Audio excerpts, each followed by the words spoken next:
should Mike Vrabel get another chance to coach the Texans defense? I mean, you guys already know how I feel about Mike Vrabel.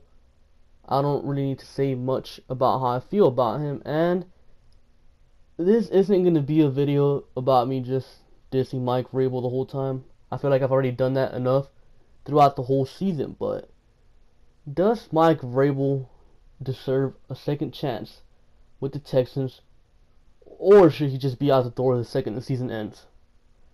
And I mean, an argument can be made for both, and you guys already know how I feel about him, so let's just get into this.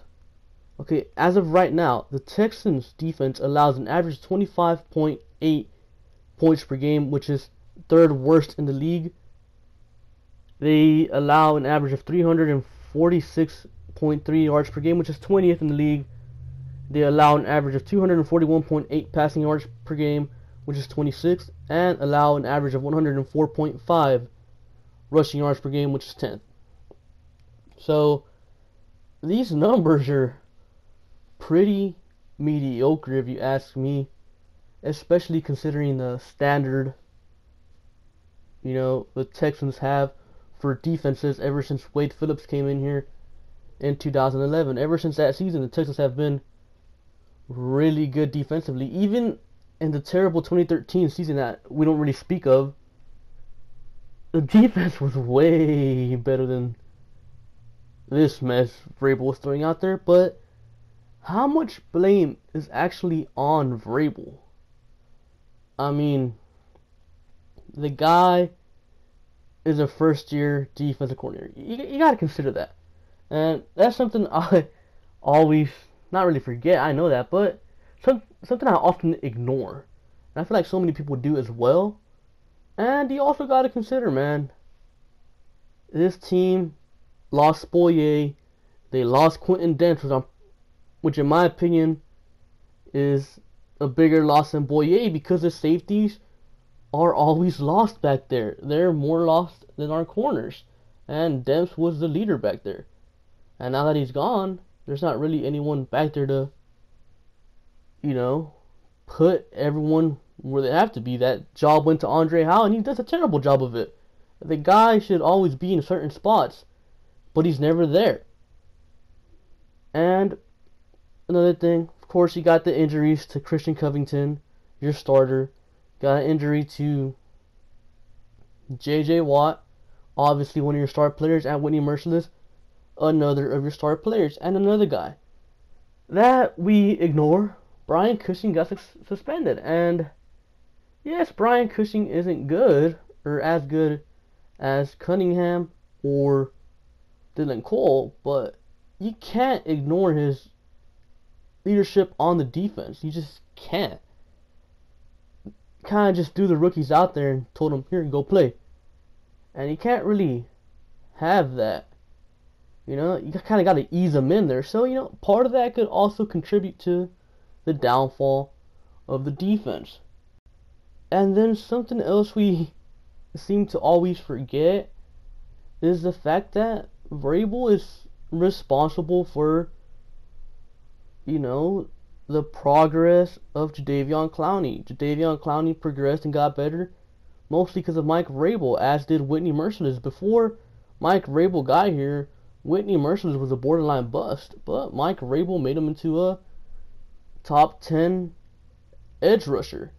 And of course, you got McKinney, which was all Vrabel's doing, and even to some extent, I bet he has something to do with the play of Zach Cunningham and Dylan Cole. So you can't ignore Vrabel's involvement with the linebackers. You just can't ignore. Doing that would be so unfair. And I'm not sure if Romeo Crennel would have been able to make something happen out of this current defense he has, or that the Texans currently have. Because we know Vrabel couldn't. Would have Crennel been able to salvage this defense? I don't know. But we also can't ignore the facts. And the fact is, This defense is terrible, man. Like, you just cannot overlook that. And it's been terrible since the start of the season, with the exception of the Bengals game. They got torn up by the Patriots, and then they got torn up by the Chiefs. And at that point, they were still healthy. And maybe you could claim the Titans game is also an exception, but I mean, look at Mariota. Look at the type of season he's having. He's been terrible. And then, not to mention, he kind of faked an injury to get out of that game. Can't ignore that. The defense hasn't been able to create pressure all season long.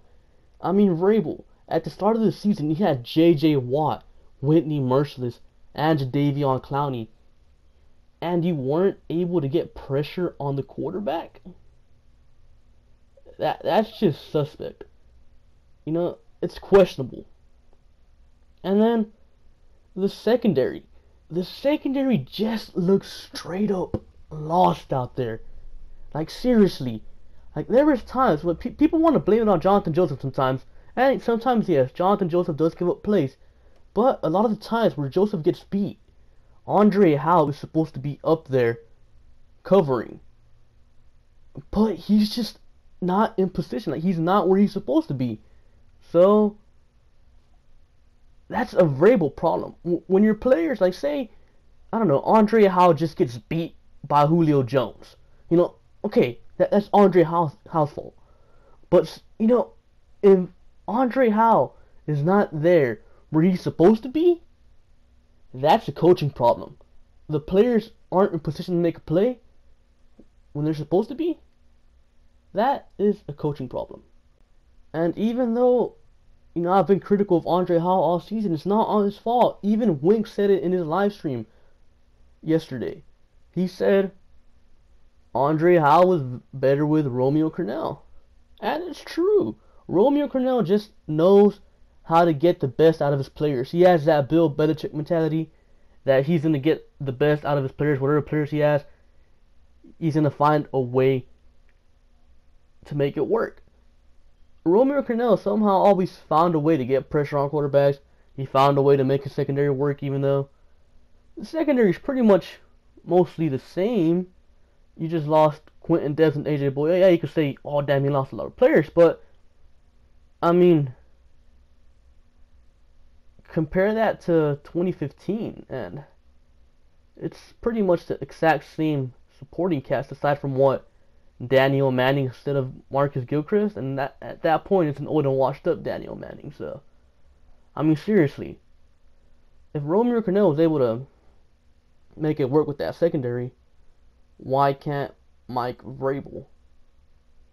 Ultimately, I just think it's a Mike Vrabel problem. The players aren't in position to make the plays that they need to make in order to execute. And another thing, I just think Mike Vrabel has his defense playing lazy. And the reason I say that is, okay, so this defense played well against the Bengals, and then boom, the next game they play the Patriots and Deshaun Watson goes off, but the defense decides, hey, now, you know, we're not going to play a good game. We're not.